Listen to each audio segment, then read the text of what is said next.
السلام عليكم ورحمة الله وبركاته. ازيكم احلى اخوات واحلى متابعين؟ عاملين ايه؟ وحشتون. النهارده يا بنات عاملين خيار مخلل السريع. هتعمليه في نفس اليوم وتاكليه، لان كنت عامله كبده. آه سندوتشات يعني. وكنت عايزه اعمل خيار يعني سريع وكده مع الكبدة، فعملته.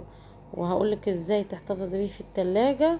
ويلا كده بينا نسمي الله ونصلي على رسول الله وندخل على الفيديو على طول. اللهم صل وسلم وبارك على سيدنا محمد وعلى آله وصحبه أجمعين. هنجيب الخيار الأيام دي. الخيار حلو جدا يا بنات.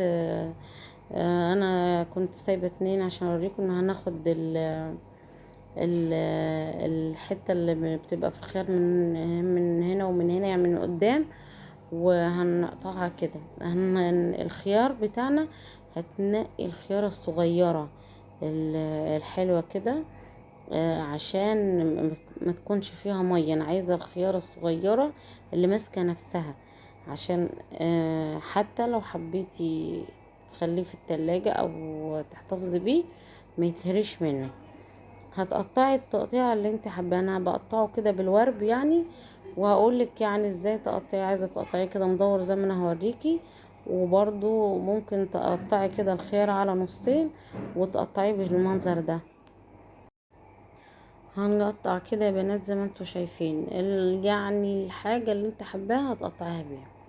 هقطع كل الكميه كده زي ما انتوا شايفين. اللهم بارك. الخيار الايام دي حلو جدا، مسكر كده وطعمه حلو جدا، اللي هو الخيار الرفيع اللي ماسك نفسه ده، طبعا كلكم عارفين. هقطع كل الكمية كده وهوريكم كده هنعمل ايه بعد كده ان شاء الله. كملوا الفيديو للاخر. الفيديو حلو وجميل ولذيذ وقصير يعني. ويعني لو استفدت بمعلومة، اكتبي لي كده كومنت حلو يشجعني نكمل وصفاتنا مع بعضينا. طبعا داخلين على العيد الكبير، كل سنه وانتم طيبين. المخللات حلوه برضو جنب الاكل. المخلل الحرش كده بيفتح النفس. حطيت هنا بصوا لترين الميه، ركزوا معايا. لو رتلين ميه هياخدوا 5 معالق ملح ومعلقتين سكر، بس مش اكتر من كده. بعد كده هنزل بفصين توم صحيح يعني، واحط لورا، واحط شرايح ليمون. الحاجات دي كلها هحطها. وبعد كده هنرفع المكونات دي كلها على النار. هي الطريقة دي للخيار السريع اللي هتاكليه في نفس اليوم. نزلت باللورة وليمونتين كده شرايح. هننزل بنص معلقة كركم عشان بس اللون يعني، بيدوله كده طعم. هرفع الحاجات دي على النار تغلي، المية هتغلي، وبعد كده هطفى عليها وهنزل بالخيار. اللهم بارك. يعني طلع معايا حبة خير حلوين جدا، وانا كنت عاملة كمية بس على كد اللي هي الاكل بتاعنا يعني، فاهمين؟ لو عايزة تعملي كمية كبيرة هتعملي هتعملي الطريقة دي، وبعد كده هتخليه في المطبخ.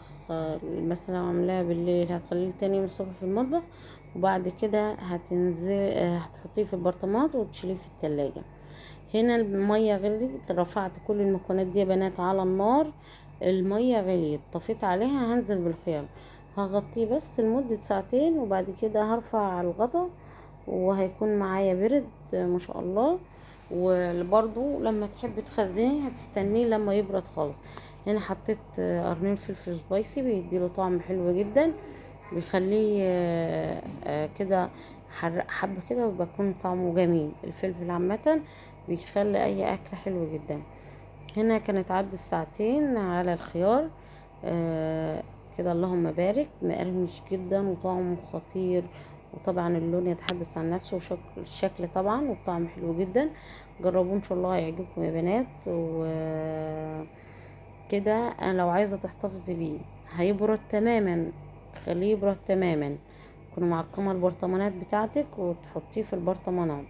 هتحطيه كده على دولاب المطبخ لتاني يوم، بعد كده هتحطيه في التلاجة.